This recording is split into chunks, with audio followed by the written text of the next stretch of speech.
Salut l'ami, si ça fait longtemps que tu travailles sur Excel, tu as peut-être déjà eu la problématique suivante.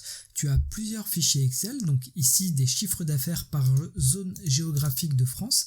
Lorsque tu ouvres les différents fichiers, ils ont tous exactement les mêmes colonnes, la mise en forme, sauf que dans un fichier on est sur la zone sud, dans l'autre sur la zone nord et dans le dernier sur la zone centre.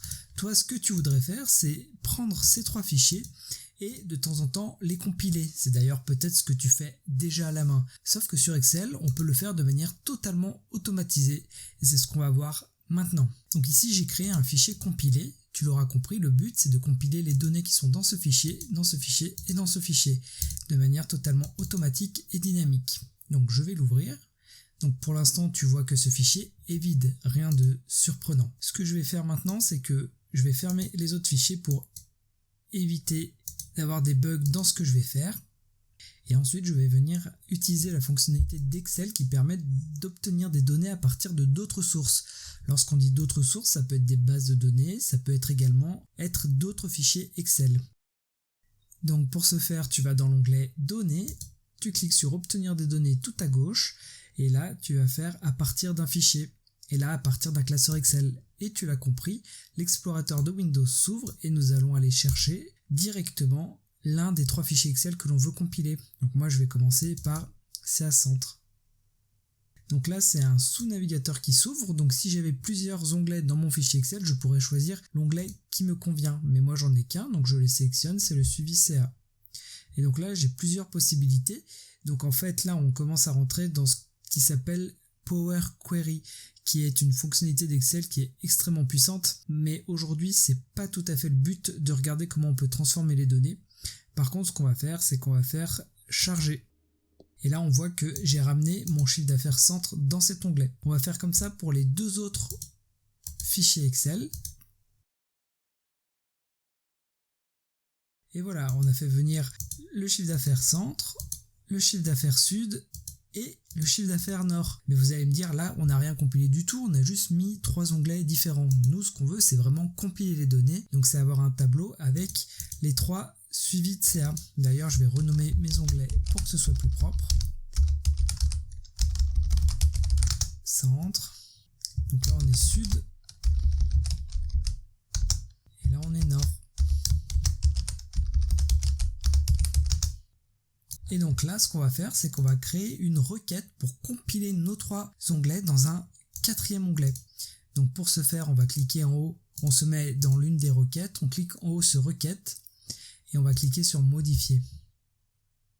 Donc vous allez voir, arrivé à ce niveau-là, on a fait le plus dur en réalité parce qu'on est venu mettre nos sources de données. Maintenant, pour compiler les trois onglets, vous allez juste faire un clic droit sur le volet de gauche, nouvelle requête, combiner. Et là, ajouter les requêtes comme étant nouvelles. Là, vous avez la possibilité de choisir 2 ou au moins 3 tables. Donc moi, je vais choisir au moins 3 tables. Et là, vous voyez que vous pouvez sélectionner des onglets. Donc là, je sélectionne mon premier onglet, mon deuxième onglet et mon troisième onglet. Et j'ai plus qu'à cliquer sur OK. Là, on voit qu'il y a un ajouter un qui s'est rajouté. Donc je vais juste le renommer pour que ça fasse un peu plus joli. Et donc là, en fait, le travail est fait. Si vous allez par exemple ici pour filtrer, vous voyez que vous avez centre, nord et sud. Donc je vais faire fermer et charger. Et vous voyez que là, j'ai ma nouvelle requête qui fait 1297 lignes, ce qui correspond bien à mes 433 lignes de mon onglet centre, plus mes 433 lignes de mon onglet sud, plus mes 433 lignes de mon onglet nord. Et alors, ce qui est magique ici, c'est que si je m'amuse à prendre n'importe lequel de mes fichiers Excel, si par exemple ici je double le nombre de lignes en copiant-collant une deuxième fois toutes les lignes et que je referme mon fichier en le sauvegardant, donc ici on avait bien 1297 lignes, si je fais clic droit actualiser ou données actualiser tout, mon tableau se met à jour. Il va chercher les données que j'ai rajoutées dans mes autres fichiers. Voilà en quoi cette compilation, elle est bien plus puissante que si vous le faisiez avec vos mains. C'est que c'est totalement automatique. Une fois que vous avez créé votre onglet données consolidées, Vous n'avez plus qu'à faire clic droit, actualiser, et à chaque fois que vous ferez ça, ça mettra à jour les données avec les dernières implémentations des fichiers Excel de vos collaborateurs ou des fichiers Excel qui sont à disposition. Voilà donc comment compiler plusieurs Excel en un seul. Ça me tenait à cœur de faire cette vidéo parce que je sais que c'est une problématique que beaucoup rencontrent. Dans cette vidéo, on a effleuré ce qu'on pouvait faire avec Power Query. On verra peut-être dans une autre vidéo comment compiler des fichiers qui n'ont pas tous la même mise en forme. C'est quelque chose de totalement faisable avec Power Query. Je vous laisse avec une autre vidéo Excel. Moi, je vous dis à très bientôt pour d'autres vidéos et en attendant, portez-vous bien.